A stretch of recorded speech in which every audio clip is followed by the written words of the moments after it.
레위기 8번째 시간입니다. 오늘 말씀은 레위기 6장 24절부터 7장 10절 말씀입니다. 6장 24절부터 27절 말씀을 합독하고 레위기 6장 24절부터 7장 10절 말씀을 보도록 하겠습니다. 자, 그러면 레위기 6장 24절부터 27절 말씀을 한 목소리로 합독하겠습니다. 여호와께서 모세에게 말씀하여 이르시되 아론과 그의 아들들에게 말하여 이르라. 속죄제의 규례는 이러하니라. 속죄제 제물은 지극히 거룩하니 여호와 앞 번제물을 잡는 곳에서 그 속죄제 제물을 잡을 것이요 죄를 위하여 제사 드리는 제사장이 그것을 먹되 곧 회막들 거룩한 곳에서 먹을 것이며 그 고기에 접촉하는 모든 자는 거룩할 것이며 그 피가 어떤 옷에든지 묻었으면 묻은 그것을 거룩한 곳에서 빨 것이요. 예. 여기도 지금 말하고 있죠. 그 고기에 접촉하는 모든 자는 거룩할 것이다. 예수 그리스도께 접촉하는 모든 사람들이 거룩해지는 부분들이 어찌 보면 이 부분에서 나왔다라고 봐도 되겠죠. 오늘 그런 은혜들이 오늘도 있게 되길 바랍니다. 자, 레위기 6장 8절부터 7장 38절까지가 각 제사 시에 제사장의 직무와 몫을 중심으로 한 제사법의 보충 규례를 다루고 있습니다. 지금 계속 조금씩 이제 우리가 어제 번제와 소제를 다루었고요. 오늘 또 이제 레위기 6장 24절부터 7장 10절까지가 속죄제와 속건제의 보충 규례를 지금 보고 있습니다. 그래서 이 두 가지는 어떤 규례인가 보는데 하나씩 다시 한번 속죄제도 정리하고 속건제도 정리하게 되기 바랍니다. 순서는 먼저는 화목제가 먼저였는데 지금은 보충 규례는 화목제가 이제 뒤에 나옵니다. 그래서 그게 좀 더 화목제의 의미가 좀 더 있다는 것들을 우리가 좀 생각하고 봤으면 좋겠고요. 먼저 이제 속죄제는 이스라엘 백성이 부지 중에 하나님의 명령을 어겼을 때 또 제사함과 하나님과의 관계 회복을 위해서 드리는 어떤 그런 제사로서 피의 희생을 통해 죄인을 정말 정결케 하는 그런 구약 제사의 핵심이라고 보시면 됩니다. 그래서 이제 속죄제는 하타트라고 하는데요. 개인 또는 공동체가 부지 중에 자기가 모르고 또 그 실수로 하나님의 율법을 범한 경우 죄를 속함받기 위해서 드리는 제사입니다. 우리가 매일 하나님 앞에 우리의 죄를 고백하는 것하고 똑같은 거죠. 드리는 이유는 고의적이고 반역죄가 아니라 실수, 모르고 또 부주의로 해가지고 율법을 어긴 죄, 부정불결의 상황 속에서 하나님과의 관계를 회복하기를 위해서 드리는 제사가 바로 이런 그 속죄제입니다. 그래서 범죄자의 사회적이고 종교적 지위에 따라서 제물이 달라요. 대제사장과 온 회중은 흠없는 수송아지를 하고요. 족장은 흠없는 순염소를 하고요. 평민은 흠없는 암염소나 어린 암양을 합니다. 가난한 자는 산비둘기나 집비둘기를 하는데 진짜 극빈자는요 곱게 가룬 고운 가루로 이제 이렇게 좀 드리기도 합니다. 그래서 절차는 제물을 회막 앞으로 가져와서 머리에 안수를 하고 제를 전가하죠. 그리고 제물을 잡고 피를 이렇게 받아서 성소 휘장 앞과 향단불에 바르고요. 나머지는 번제단 밑에 쏟습니다. 그리고 기름과 일부 내장은 번제단에서 불사르고 나머지 고기와 또 가죽 내장은 진영 밖에서 불태웁니다. 일부 경우는 제사장이 자기 몫으로 가지고 가기도 합니다. 영적인 의미는요. 죄의 심각성과 속죄 원리인 거예요. 속죄제는 피 흘림이 없이는 죄사함이 없다는 원리를 강조하고 있고요. 하나님 앞에 죄는 반드시 대가를 치러야 한다는 부분입니다. 그리고 하나님과의 교제를 회복해야 된다는 거죠.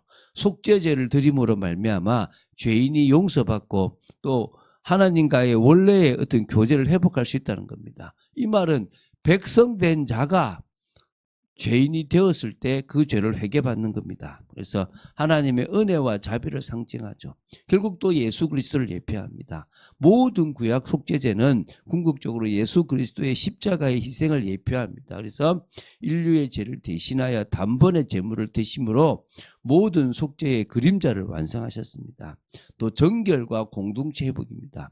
우리가 늘 부정하고 늘 잘못된 것들을 깨끗하게 하나님과의 관계를 유지하기 위해서 이런 제사가 필요한 거고요. 그래서 희생이 없이는 속죄가 없다는 엄중한 메시지고요.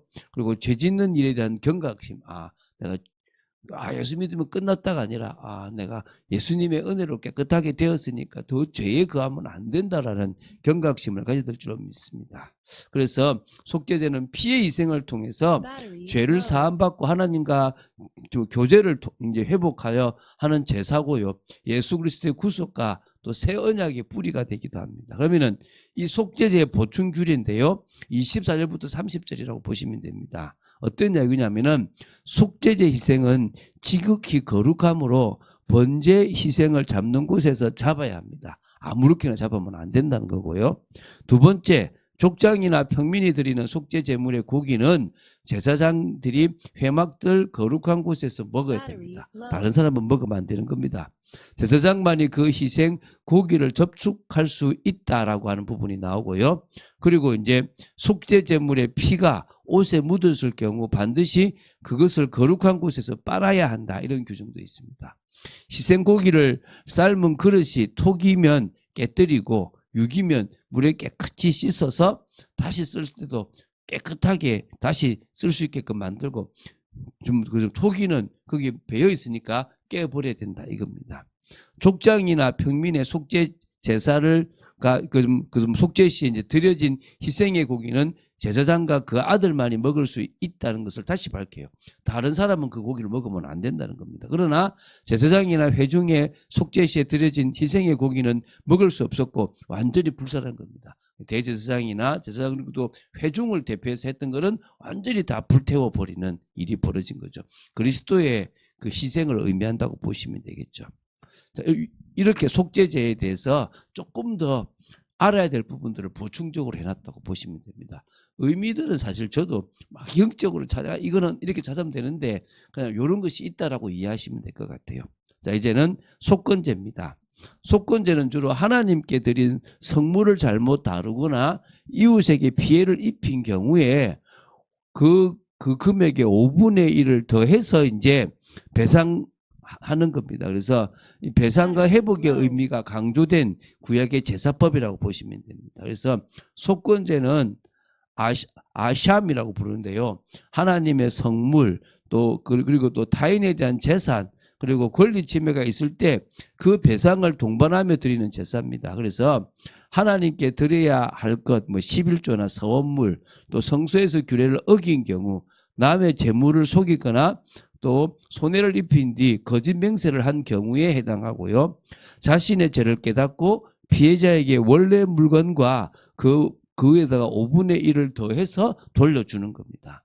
흠없는 순양을 성소의 3개로 값을 매겨 속건제물로 제사장에 드리고요.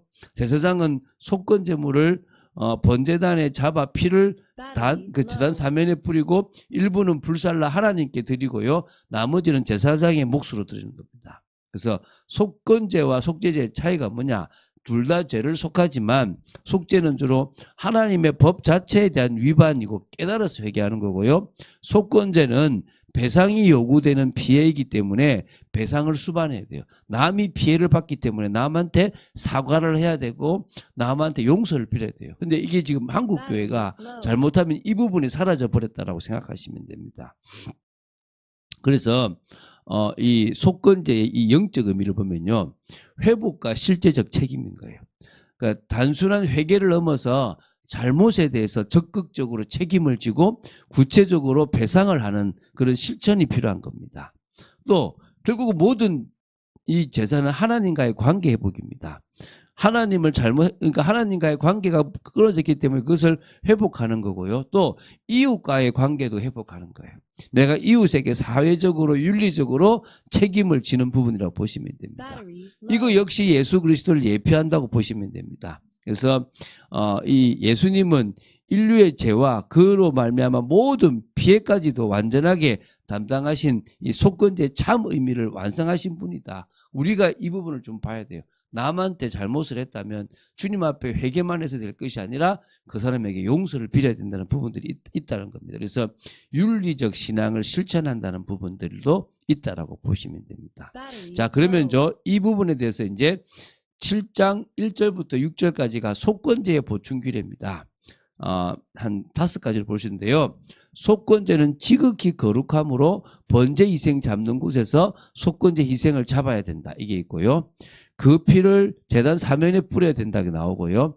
모든 기름, 곧 기름진 꼬리, 내장에 덮인 기름, 허리 근방의 기름, 또 간에 덮인 꺼풀과 콩팥과 함께 다 제단 위에 불살라서 여호와께 화제로 드려야 된다는 게 있고요. 속건제의 거룩함을 계속 강조했다는 게 있고요. 화제로 드려지고 남은 부분은 거룩한 회막들에서 제사장과 그 아들들만 먹을 수 있지 다른 존재는 먹을 수가 없다는 것입니다. 그러면서요. 각 제사 시에 배분된 제사장의 몫에 대한 중간 요약입니다. 다시 말하면 이게 7절 10절인데 제사장 몫으로 간 것을 어떻게 배분할 것이냐는 거죠. 속건제와 속죄 시의 제물은 속죄하는 제사장에게로 돌아갑니다. 그리고 번제 시 희생 제물의 가죽은 제사장에게로 돌아갑니다. 화덕이나 냄비나 철판에 굽거나 솥에 삶은 소제물은 제사장에게 돌아갑니다. 기름 섞인 것이나 마른 소제물은 아론의 모든 자손에게 균등히 분배합니다. 요거를 조금 더 적용하면 우리가 교회에서 있었던 부분들이 있다면 그런 것들은 이제 그 사역자들 특히 그 전적 사역자들에게 좀 남은 부분들은 항상 가게끔 만드는 것들이 좀 필요하다는 부분도 될 수가 있겠죠. 이런 것들을 교회에서 좀 더 지혜롭게 할 수 있는 것들이 있다면 하나님의 은혜들이 있을 줄로 믿습니다. 그래서 우리가 이 메시지를 계속 봐나갈 때 정말 주님의 죄사함이라고 하는 그 은혜가 없이는 우리는 성령의 역사가 없다. 그 죄사함이 있어야만 진정으로 성령의 크신 역사가 우리에게 있다. 이 부분이 고백돼야 될 걸 믿습니다. 되게 길잖아요. 하나씩 나눠도 봐도 되는데 이게 더 많은 내용을 조금 더 줄였지만 어쨌든 간에 속죄제와 속건제의 보충 규례들을 통해서 속죄제가 이런 의미, 속건제가 이런 의미라는 것들을 좀 더 기억하고 외우지 않아도 돼요. 여러분 인터넷에 검색하면 다 나와요. 요새 챗GPT 하면 다 나와요. 문제는 뭐냐? 이렇게 복잡하고 이렇게 많은 다양한 것을 예수 그리스도를 믿음으로 끝났다. 그 은혜가 너무나 크다라는 사실을 기억하고 늘 감사한 여러분 되시기를 주 예수 그리스도 축원드립니다. 주는 그리스도시요 살아계신 하나님의 아들이심을 고백합니다. 말씀 따라가는 축복 속의 독재들을 지켜주시고 역사하여 주시옵소서. 감사드립니다. 오늘도 은혜 가운데 있게 하여 주시옵소서. 주 예수 그리스도 이름으로 기도드립니다. 아멘.